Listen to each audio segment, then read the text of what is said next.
CBI ने 3 और आरोपियों को गिरफ्तार किया है। गिरफ्तार तीनों आरोपी मेडिकल के छात्र हैं। इनके नाम है कुमार मंगलम, दीपेंद्र और शशि, जिन्हें गिरफ्तार किया गया है। 5 मई को हजारीबाग में मौजूद थे तीनों आरोपी। नीट मामले में लगातार सीबीआई की जांच तेजी के साथ आगे बढ़ रही है। जांच की आंच कई लोगों तक पहुंच गई है। कई गिरफ्तारियां हो चुकी हैं। 3 और मेडिकल के स्टूडेंट्स को सीबीआई की टीम की ओर से कल गिरफ्तार किया गया है। इसमें एक किंगपिन भी बताया जा रहा है, जिसकी गिरफ्तारी सीबीआई की टीम की ओर से की गई है। किंगपिन समेत सॉल्वर गैंग से जुड़े 2 और स्टूडेंट्स अरेस्ट किए गए हैं।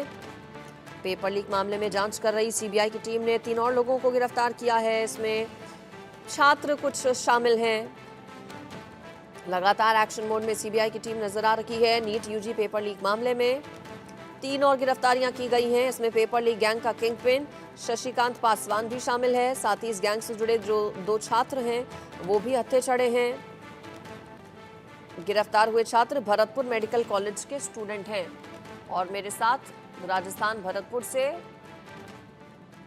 राजीव भट्ट हमारे संवाददाता जुड़ गए हैं। राजीव, किंगपिन शशि, साथ ही साथ कुमार मंगलम और दीपेंद्र, कुल 3 लोगों की गिरफ्तारी भरतपुर मेडिकल कॉलेज के 2 स्टूडेंट्स बताए जा रहे हैं। कितनी बड़ी ये गिरफ्तारी माना जाए और उन स्टूडेंट्स के बारे में क्या पता चला? और जी बिल्कुल, आपको बता दूं मैं, ये जो गिरफ्तार तमाम देश में जो आंदोलन चल रहे हैं, विरोध प्रदर्शन चल रहे हैं नीट पेपर को लेकर, उसके बाद और जो विपक्ष है वो लगातार हमलावर बना हुआ है, उसके बाद ये सीबीआई को बड़ी सफलता मानी जा रही है, क्योंकि 3 स्टूडेंट्स को गिरफ्तार किया गया है। सबसे बड़ी बात ये है कि इसमें जो तीनों स्टूडेंट हैं उनमें से एक स्टूडेंट तो जो है वो एनआईटी जमशेदपुर का जो इलेक्ट्रिकल का बीटेक का किया हुआ छात्र है, और वो शशिकांत पासवान वो बताया गया था। और जो पूरे जो मास्टरमाइंड जो गैंग था उसका एक सदस्य, सक्रिय सदस्य बनाया जा रहा था, क्योंकि ये जो है सारी सुविधाएं मुहैया करा रहा था उन लोगों को जो गैंग के जो मुख्य कार्यकारी थे। सबसे बड़ी बात यह है, जो पंकज कुमार नाम का जो इंजीनियर था, जो कि पेपर लीक प्रकरण में जो पेपर चोरी का जो मुख्य अभियुक्त है, उसको ये सारी सुविधाएं मुहैया कराता था ये शशिकांत पासवान। अब भरतपुर मेडिकल कॉलेज के भी 2 छात्रों को, जो राजस्थान का भरतपुर है, तो उसके मेडिकल कॉलेज के 2 छात्रों को भी गिरफ्तार किया गया है। उनमें से एक है कुमार मंगलम बिश्नोई, जो कि 2nd ईयर का छात्र था, और उसके अलावा एक है दीपेंद्र कुमार, जो प्रथम वर्ष का 2023 में जिसका सिलेक्शन हुआ था, वो छात्र था। ये दोनों ही भरतपुर से सीबीआई ने यहाँ से गिरफ्तार किए हैं। आप देख सकते हैं मेरे पीछे मेडिकल कॉलेज है, श्री जगन्नाथ पहाड़िया मेडिकल कॉलेज है।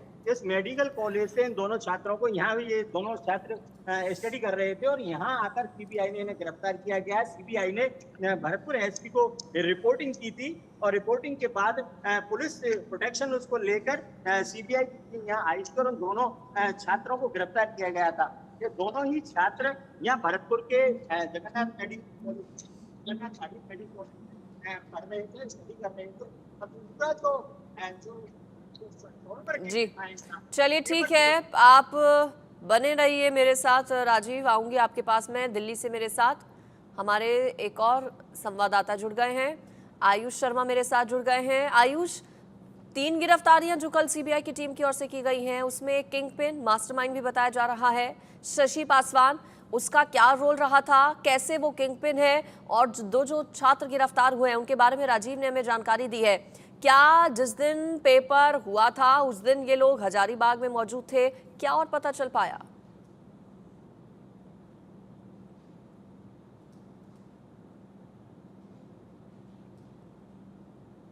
आयुष, आपको आवाज आ रही है मेरी? चलिए, मेरी आवाज शायद नहीं पहुंच रही आयुष तक। एक बार फिर से जुड़ने की हम करेंगे कोशिश।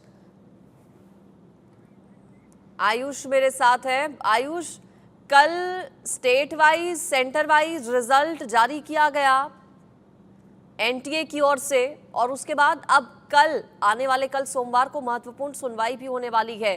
कल जो रिजल्ट डिक्लेयर एक बार फिर से एनटीए ने किया, उसको जोड़कर क्या ये सुनवाई खास रहेगी कल?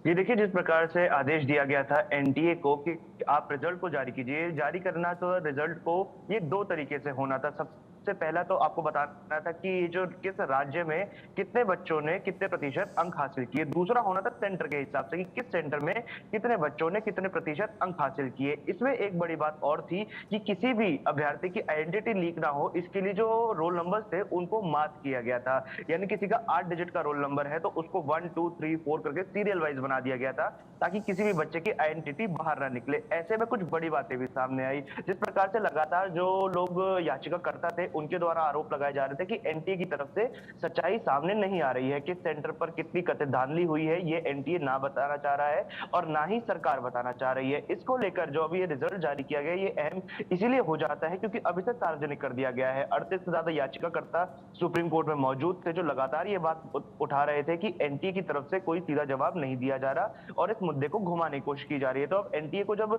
ये रिजल्ट सार्वजनिक करने का आदेश दिया गया है सिटी वाइज यानी शहर के हिसाब से और सेंटर वाइज यानी किस केंद्र पर एग्जामिनेशन सेंटर पर कितने बच्चों ने एग्जाम दिया और कितने बच्चों के कितने अंक आए, अब ये चीज जो है सार्वजनिक हो चुकी है। यानी सभी याचिकाकर्ता इसे देख सकते हैं और जहां पर भी अब उन्हें अनियमितता लगेगी, यानी अगर हम माने कोई सेंटर एक्स है, उस सेंटर एक्स पर बच्चों के अनियमित तरीके से नंबर आए हैं, कोई बच्चे जो ऐसे हैं जो लगातार एक रोल नंबर से टॉप कर रहे हैं या कुछ ऐसे बच्चे हैं जो लगातार एक रोल नंबर से 720 से 720 अंक प्राप्त कर रहे हैं, ऐसी अनियमितता अगर कोई भी याचिकाकर्ता पकड़ता है तो जाहिर सी बात है कल इसे सुप्रीम कोर्ट के सामने प्रस्तुत करेगा। और फिर जब सुप्रीम कोर्ट इस पूरे मामले में जब हलफनामे मांग रहा है एनटीए से, केंद्र से और सीबीआई से, फिर इनकी गहन जांच होगी और फिर एनटीए से सवाल जवाब होगा कि ये तथ्य पहले क्यों नहीं बताए गए।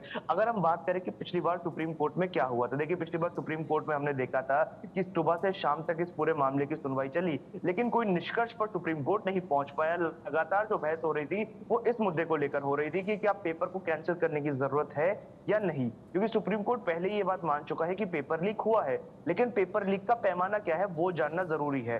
क्योंकि अगर बहुत छोटे स्केल पर ये पेपर लीक हुआ है तो ऐसे में 24 लाख बच्चों के भविष्य के साथ खिलवाड़ नहीं किया जा सकता। लेकिन अगर इस पेपर लीक का पैमाना बड़ा है, ये पूरे राज्य में, पूरे देश में या अलग अलग स्थानों पर, अलग अलग केंद्रों पर और कई सैकड़ों बच्चों के बीच में फैला हुआ है, ऐसे में पेपर को कैंसिल करने का विचार शायद सुप्रीम कोर्ट करेगा। लेकिन अगर अभी तक की बात की जाए तो सुप्रीम कोर्ट की ऐसी कोई भी मंशा नहीं लग रही है कि वो री नीट या फिर नीट यूजी 2024 को